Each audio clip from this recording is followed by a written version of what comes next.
I'm Duncan, and today we're going to show you how I do a Gymkana with this car behind me, with my disability, and we'll show you some of the modifications that's been made to the car to make my life a little easier behind the steering wheel with one arm.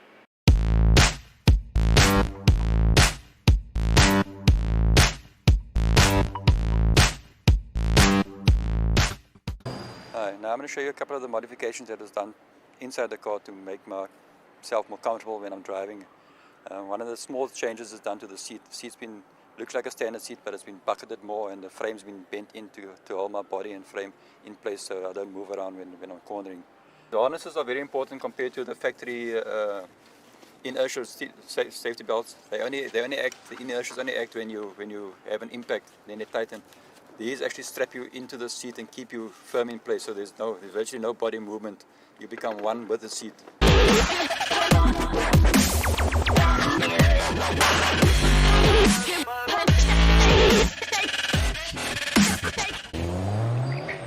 Now I'm going to show you guys the steering wheel, how it's been adapted for my usage.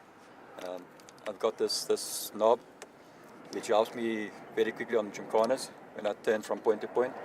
And when I change gears, my foot can be on the brake and my leg supports the bottom steering wheel while I change gears.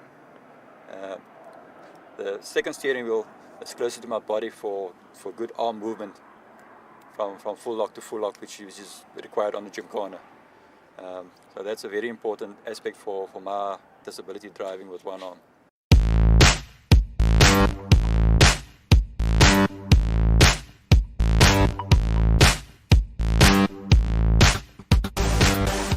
Go and talk a bit about suspension, which is very important for road car, for race car, for Gymkana cars. I don't think people quite understand the full impact what the suspension does to your car. It improves your braking, your acceleration, your handling, just all around on the car. It's a big improvement. Our track has been widened with a wider low control arms and a wider rear axle. As you can see from some of the pictures, the arches are widened to accept the wider track. That stabilizes the car by having it wider. Then the car's been lowered with a full race lowering suspension kit, coilovers, fully adjustable. Okay, now another aspect is we're going to look at the powerhouse, the drivetrain. It's no use having a good body and seating positions if you can't put the car in the spaces.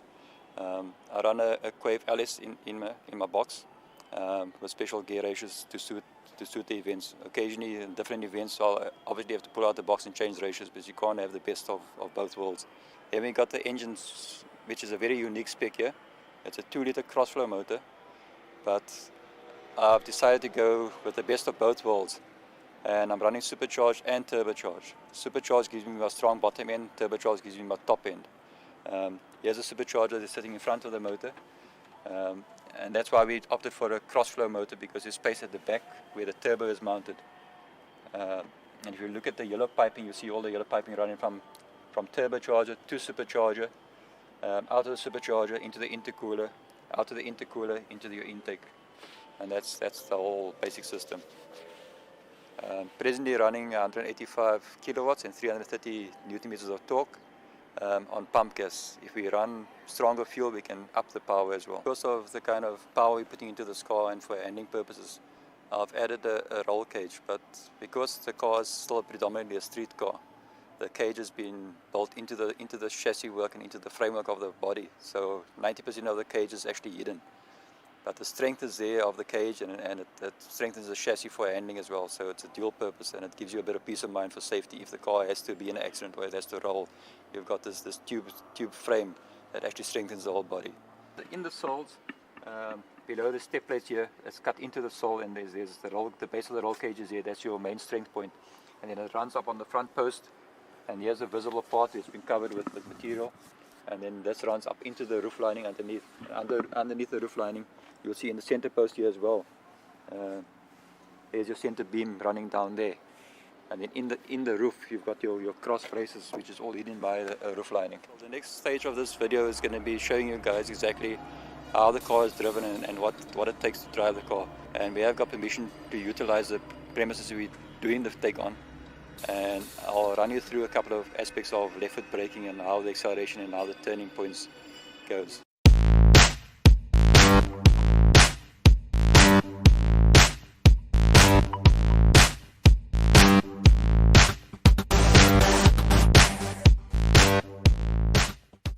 starter button on the left, because it's the left hand that I only have use of. The reason being is it's difficult to get the ignition on your right hand side. It's fine just starting the car there, but if the car must stall on an event, you have to go and turn the ignition back and then restart it. Whereas this starter button can start the car at any point when it stalls on an event. And then we're gonna pull away now, and you'll see how I utilize the steering wheel with my gear changes. Okay, here we go.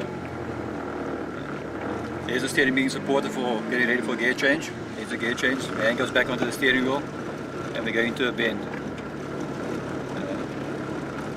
Generally, most Gymkanas are run in second gear, because first gear you're inclined to run out of revs, and I utilize the amount of torque the car has to pull out of tight bends.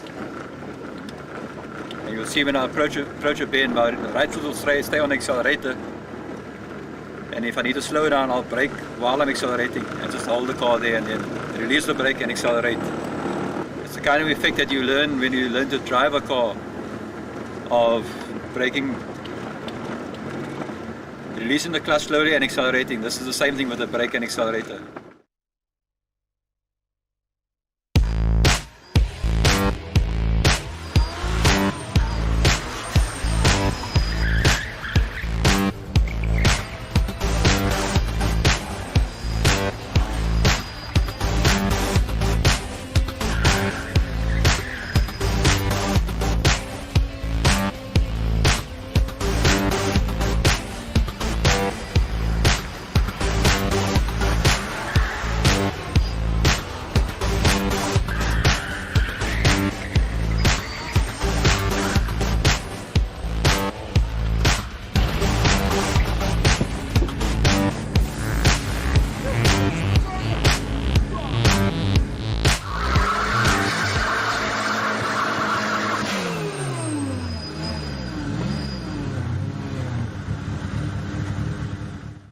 To all you guys out there that do road racing, this is a little talk about how unsafe your roads are. People are getting killed every weekend on the roads with the races. Motorsport costs a little more occasionally to pay for the licenses, but when you get out there and you go to Killarney and you do Gymkanas, the whole intent and purpose is to teach you disciplined driving. You get to know your car, how to handle, how to brake, when to accelerate. It's not about power, it's about control of the car.